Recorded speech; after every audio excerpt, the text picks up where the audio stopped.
인생이 잘 풀리고 운이 열리는 얼굴이 되기 위해서는 반드시 이것을 알아야 합니다. 젊은 시절 아무리 부와 권세를 누렸어도 말년이 불행하면 의미가 없습니다.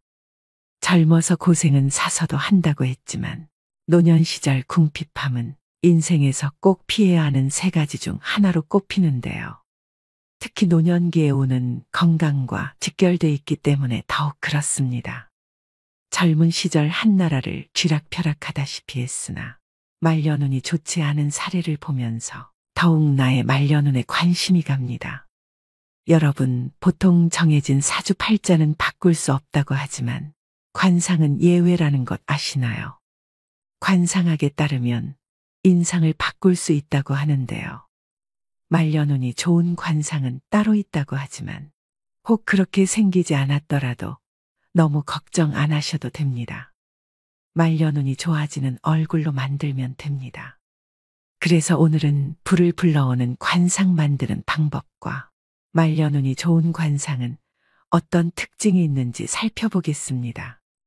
지금이라도 내 얼굴을 짚어보시고 오늘부터라도 말년운을 관리하시길 바랍니다. 말년복을 불러오는 관상 만드는 방법 첫 번째, 윤기 있는 피부입니다. 굳이 관상이 아니더라도 인상학적으로도 얼굴에 윤기가 있으면 훨씬 젊어 보인다고 하는데요. 얼굴이 푸석푸석하고 윤기가 없고 늘어지거나 피곤해 보인다면 사람들이 좋아할 리가 없겠죠. 관상학이나 인상학이나 결국은 사람의 눈으로 보고 판단하는 것이라는 겁니다. 여러분, 부티나는 얼굴을 한번 연상해 보세요.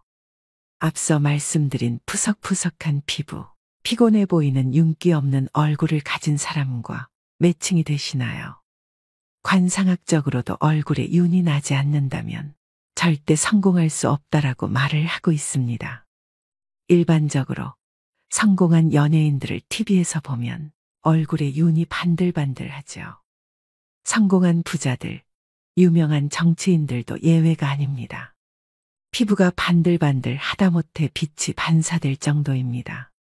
타고난 자기 얼굴을 어떻게 관리하느냐에 따라 운명은 확 달라집니다. 사람의 생김새는 취향에 따라 분명 차이가 납니다.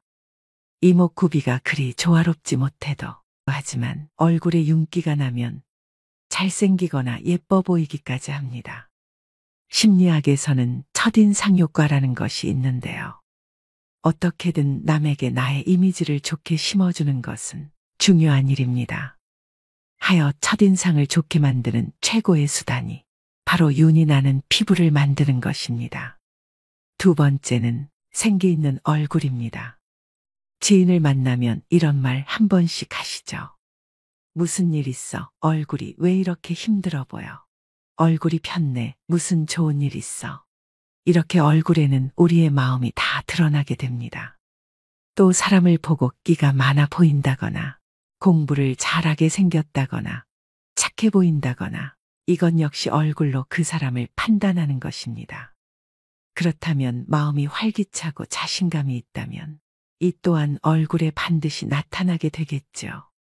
이처럼 상학에서도 생기가 있는 얼굴, 사기가 있는 얼굴이라고 구분하는 것입니다. 항상 긍정적으로 모든 것을 좋게 보려고 생각하셔야 됩니다. 얼굴이 푹 사가 있는 사람과 친해지고 싶은 사람은 아마 없을 것입니다. 운은 항상 자신의 마음에 의해 만들어지고 이 마음은 좋은 운이 생성될 때 가장 먼저 얼굴에 나타난다 하여 상학에서는 운이 다해지는 사람, 운이 하강하는 사람, 죽음의 그림자가 드리워지는 사람은 미간과 이마, 광대가 탁해진다고 하고 운이 살아나고 번영할 사람은 그곳에서 빛이 난다고 합니다. 되도록 나쁜 마음을 떨쳐버리셔야 이렇게 얼굴에 생기가 생겨 여러분의 운이 트이게 되는 것입니다. 세 번째는 미간을 피셔야 합니다. 관상학에서 미간은 행운이 들어오는 통로라고 했습니다. 미간을 찡그리면 대문을 잠그는 것과 같아 행운이 들어오지를 못합니다. 미간에 주름이 있다면 아침에 일어나서 엄지손가락으로 미간을 문질러 펴줘야 합니다. 그러면 뭉쳐진 근육이 풀리면서 어느 순간 미간이 환하게 펴지게 됩니다. 또한 근본적으로 미간을 펴는 가장 좋은 방법은 웃는 것입니다. 긍정적인 생각과 좋은 행동을 하면 자연히 미간이 펴집니다. 사소한 일이라도 즐거움을 부여해 웃으셔야 됩니다. 또 항상 상대에게 은은한 미소를 띄우셔야 됩니다.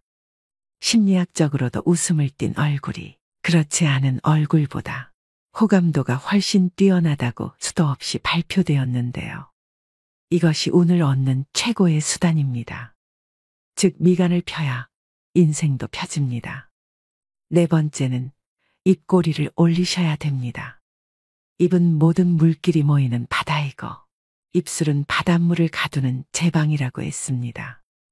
이런 제방은 물보다 높이가 높아야 합니다. 입꼬리가 위로 향하는 것은 제방이 물보다 높아 물이 넘쳐나지 않는 것과 같습니다. 반면 입꼬리가 처지면 제방이 터져 물이 넘쳐 흐르는 것과 같지요. 평소 좋은 생각을 하고 자주 웃으면 볼 근육이 발달해 양쪽 입꼬리가 위로 올라가게 돼 있습니다. 반면 부정적인 생각과 우울한 마음을 가지면 볼 근육 대신 이마와 미간에 부정적인 근육이 발달하게 됩니다. 따라서 입꼬리가 처지고 이마와 미간에 주름이 생겨 부정적인 사람이 됩니다. 입꼬리를 올리면 행운을 머금고 있어 행운이 빠져나가지 못하게 됩니다. 말년운을 부르는 관상 만드는 방법 4가지를 말씀드렸습니다. 관상학자들이 말하는 나쁜 운을 좋은 운으로 바꾸는 개운의 방법은 의외로 간단합니다. 항상 편안한 마음으로 사물을 긍정적으로 바라보고 생각하는 것. 그렇게 하루 이틀 정진하다 보면 나도 모르게 관상이 바뀌게 되고 결국 운명까지도 바뀌게 됩니다. 화와 복은 문이 따로 없으며 오직 사람이 스스로 불러들인다고 했습니다. 자신의 얼굴과 운명은 스스로 만들어 나가는 것입니다. 물론 처음에는 어렵겠지만 이를 습관화한다면 분명 좋은 운이 들어올 것이며 부귀와 공명 또한 얻게 될 것입니다.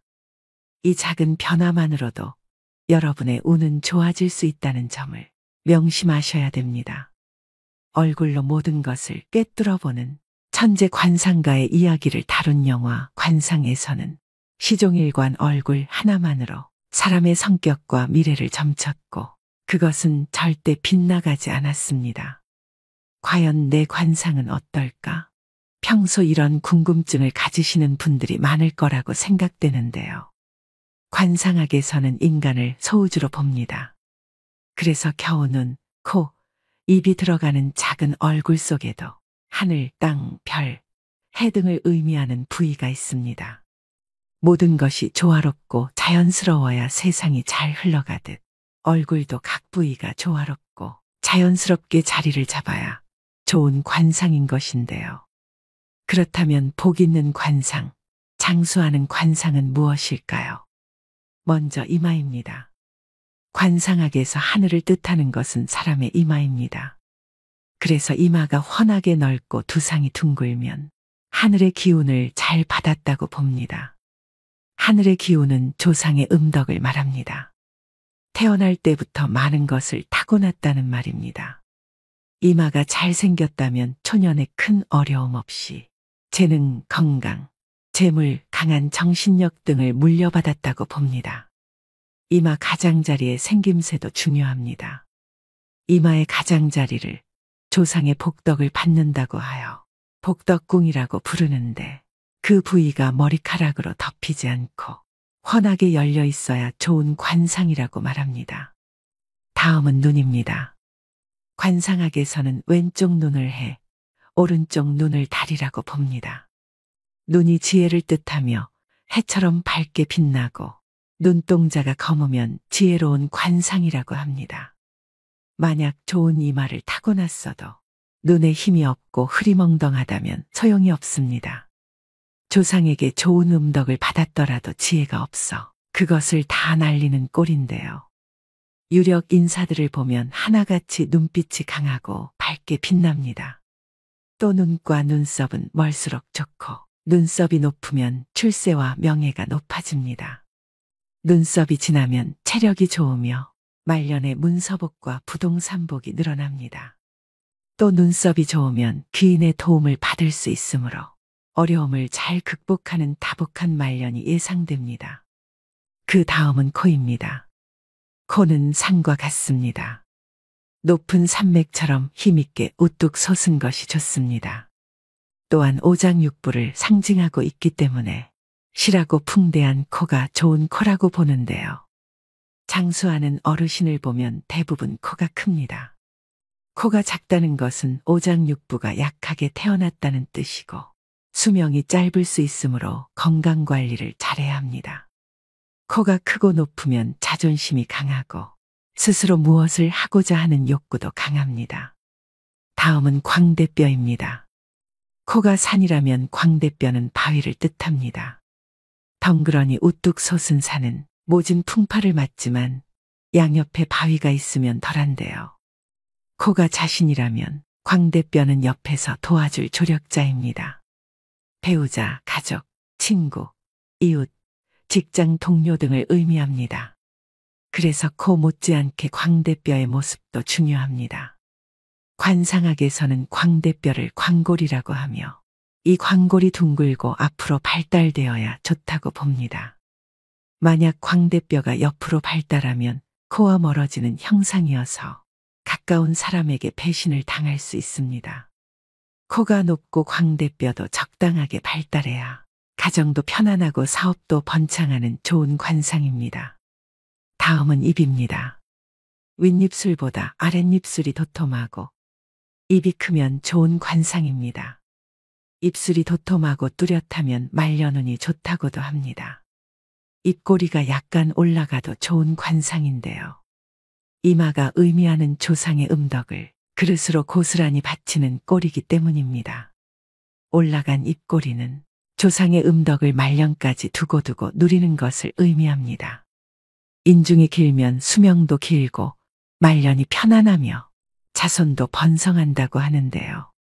또한 인중이 길면 인내심도 강합니다. 인중이 좁고 짧고 얕은 사람은 그릇이 작고 이해심이 부족합니다. 말년의 기력이 약해져서 건강 관리를 잘해야 하고 자식과의 연이 적습니다. 만약 여러분들 중에 입이 빈약하다면 웃을 일이 없다고 하여도 꼭 많이 웃기를 바랍니다.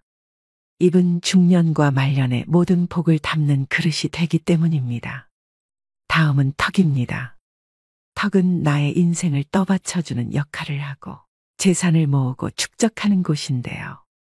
땅 부자 중에는 턱이 잘 발달된 사람이 많습니다. 약간 각진 듯 둥근 턱이 좋은 턱으로 여겨집니다. 턱의 두께는 살이 많으면서 탄력이 있어야 좋고 턱 주위가 둥글어 마치 U자형처럼 풍만하고 여유 있게 보이는 턱이 좋은 턱입니다. 턱은 집터와 같기 때문에 좌우 아래가 넓고 크고 두껍고 단단할수록 좋습니다.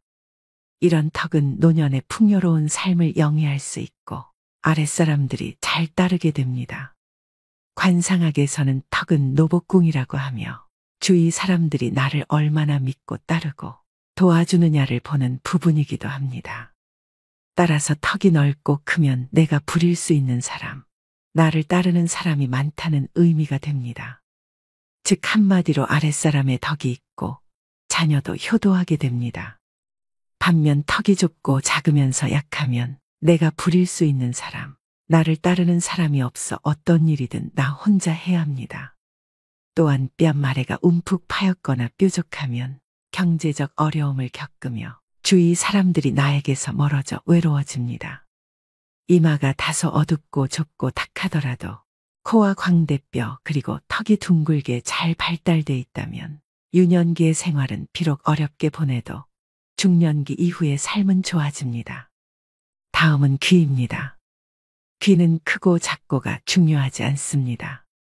윤곽이 뚜렷하고 뾰족하지 않은 둥근 귀, 두꺼운 귀를 좋은 귀로 봅니다. 귀의 윤곽이 뚜렷하다는 것은 그만큼 의지력도 강하다는 것을 나타냅니다. 중간에 포기하지 않고 일을 추진한다는 말인데요. 또한 귀가 둥글면 총명하다고 여깁니다.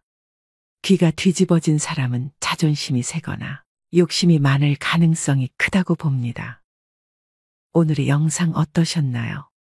나이가 들어가면서 자신의 삶과 인품이 얼굴을 통해 나타나게 됩니다. 얼굴은 인생의 성적표입니다. 늙을수록 얼굴에 웃음이 그려져야 합니다. 그래야 좋지 않았던 인상도 좋은 관상으로 바뀔 수 있게 되는 것이죠. 나이 들어 얼굴에 짜증과 불만, 우울을 담고 있다면 여러분 인생의 낙제점을 모두에게 공개하는 것이 됩니다. 이만큼 살아왔으니 마음은 이만큼 넓어지고 따뜻해졌다는 것을 우리는 얼굴의 표정으로 말할 수 있어야 합니다. 오늘 말씀드린 말년복을 불러오는 관상 만드는 방법을 꼭 실천하셔서 먼 훗날 여러분의 얼굴에 그려질 모습들이 따뜻하고 넉넉하기를 바라봅니다. 사람의 운명을 과연 어떤 것이 갈라놓겠느냐고 생각할 수도 있지만 분명한 것은 아주 작고 사소한 무언가가 변화를 만들며 이 작은 변화만으로도 여러분의 운명은 좋아질 수 있음을 명심하시길 바랍니다. 오늘도 노후의 지혜와 함께 해주셔서 감사드립니다. 황금빛으로 무르익어가는 여러분의 지혜로운 인생을 언제나 응원합니다.